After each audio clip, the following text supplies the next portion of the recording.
Canto 3rd. Midnight Rumors. Darkness swelled through Madis Square. Veil of heaven draped midnight care. Firmament shadows with vigilance arose, and lulled the daylight's star repose. Nature crowned in glory slumber. Moonlit boughs the living lumber. Dormant guests paid homage due, whilst latter half of time ensued. Hitherto the stillness perfect, but deep within a dreary passage, asylum granted to silhouettes savage. Renegades fenced by courtyard tall, the forms of 3 men against a wall. In the wake of the shallow mist emerged the slayer of the beasts. Bethinks I yet of fairer dreams, tingles mine ears, nefarious schemes. Plunder ne'er was e'er forbidden, a dancer whom of late bedridden. An officer's gaze surveyed the hall. Notorious scandal perchance befall, by consequential eavesdropping ear. Exactly what every bureaucrat fears. For through the dim and silent enclosure may lie a politician's damning exposure. Believe it plausible, I should wish, renowned for malefactor's accomplice, walk the road of ruined repute for purse of paltry loot. Transgression can but have one mother, comradeship the unwelcome brother. Partake I not in schemes so fair, doomed to failure and despair. Spoil the sweat on dancer's brow, proceed with speed if time allows. I bid thee well in thine endeavour. Yet hark, our ties shall prudence sever. If fortune frowns on seeds thus sown, thy deed in public I'll disown. I the mayor, you the scorner. Election's just around the corner. The dancer? Pah! Too ill to be moved, the wretched so must bide the time in sickness woe. Hopeless cripple, rendered invalid, near death's toll in silence placid. "'Tis true," the butcher cried aloud. "Providence smiles without a doubt. Ne'er heard for say thus aileth. How then our venture faileth? Or hath fibs and woman's gossip spent the infirmity of this crippled tyrant?" The mayor scoffed his friend's abuse. For say's own fate he well didst choose. Neither hope of cure nor recovery hath he. Legs bound to crawl till eternity. Both stole glances at thirdmost figure. 'Twas he whose tongue sentenced to linger. Unspoken gestures voiced all his days, since he had yet but naught to say. And clad in garb of garment rude, the head of the physician's brood, a nod confirmed with one assent the say's morose predicament. Down with the dancer, bitter morsels through, staves and blades on hand to pierce him through. Down with the scoundrel, trampled in the mud. Glemindrue gathers about for a river of blood, a dancer's pool of blood. A moment more, and dawn was breaking, the weary world at once awaking. Amidst the boughs of verdant birch, the chirping lark roused from her perch. Blissful solitude where she doth rest, nestled above the north spring's nest. Glemindrue stood on pillow of scorn, relishing a certain fate forlorn. "You heard the rumour?" An old hag neighed. "The dancer out, his fortune stayed. Miserable vermin, disfigured blight, cannot escape from recent flight." Anon joined her dim-witted neighbour, betwixt a jester and petty man of labour. Hail the hour of day, the horizon's mark, when's fetched for say's own bedside stock. Verily so, one dared reply. and may the dancer's breath thus die, his final breath before his death.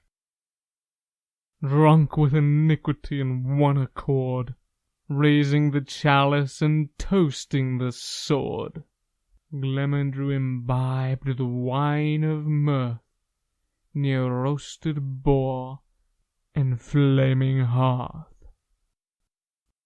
A small and ruddy lad afar lived in a cottage by Rickendaw, counting the hours when he could hear the footsteps of a dancer near. He was a blessed noble youth, who never lied, who told the truth. Oh, what a gentle spirit free! Though eyes were dimmed, he could not see. He never saw the light of day, the joy and smiles he gave for say. He never saw the beaming face of him who dances with steps of grace.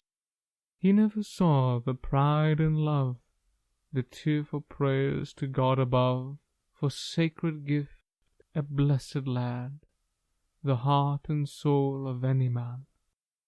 It came to pass, as time well sped, and footsteps ceased on path well tread, the child missed a dancer's song.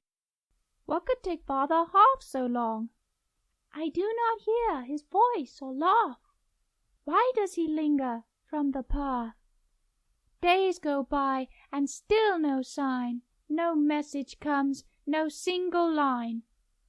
Glemindrue, I know the town, where father stays, there I am bound. My path shall lead to the embrace of him who dances, dance of grace. Verily thus he rose and stood, departed from his sheltered wood. But once he reached the wretched town, for say was nowhere to be found. Thus the lad in maddest square, opening his mouth, at once declared, Hark, hark, thou gentle souls! I beseech thee, hearken to my woe. I seek my father, one for say, who left my side and came this way. He told me he would win a prize, a Christmas gift for Thomas. Aye, yet seeking, still in vain, through winter's blast and pouring rain. I beg thee, tell poor Thomas where he may find his father dear. A crowd had formed about the child, their scoffing loud, their manner wild. Glemindrue's butchers saw the case, the perfect spot for a burial place. Contemptuous rubbish, blind beggar knave, akin to his father, him too shall be scathed. Down with the beggar, better morsels do, staves and blades on hands to pierce him through. Down with the scoundrel, trampled in the mud. Glemindrue, gather about for a river of blood, a beggar's pool of blood. Glemindrue hearkened to evil unsheathed, fused with injustice, blind and deceived. Blow upon blow as the crimson bloodshed did but heap guilt upon their heads. Relentless beatings left the innocent faint, but Glemindrue laughed at the death of the saint. Indignant poised amidst the gloom, obscured in grey like ashen tomb, Glemindrue's man of office stood his ground, spoke not a word, made not a sound. Yet intimate soul of unfathomable depths, divulged clandestine thoughts and unburied judgments.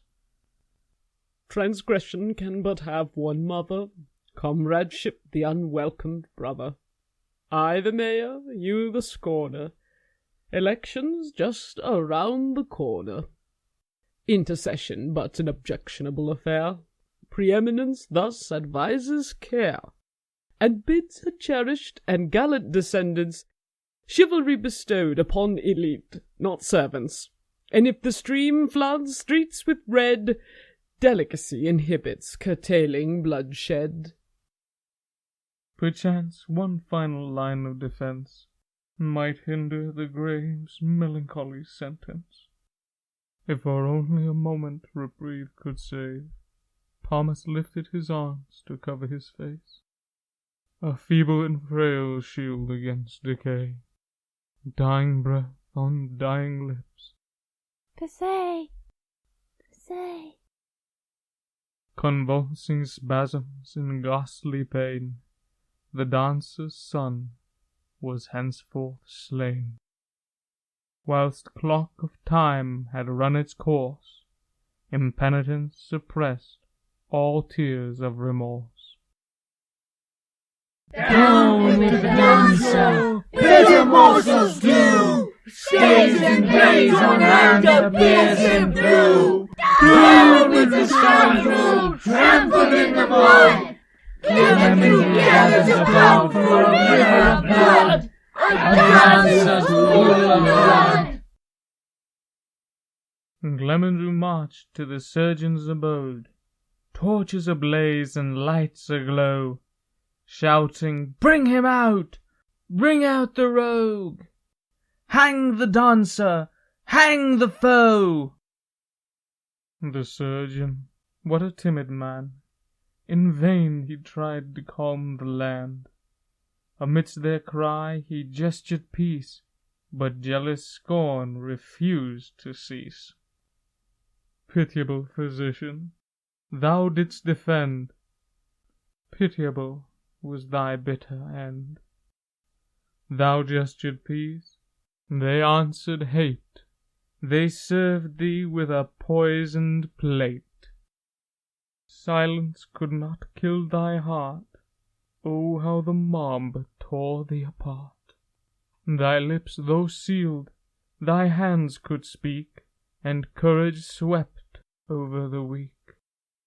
Thou barred the door with thine own frame, when all the town hunted the lame.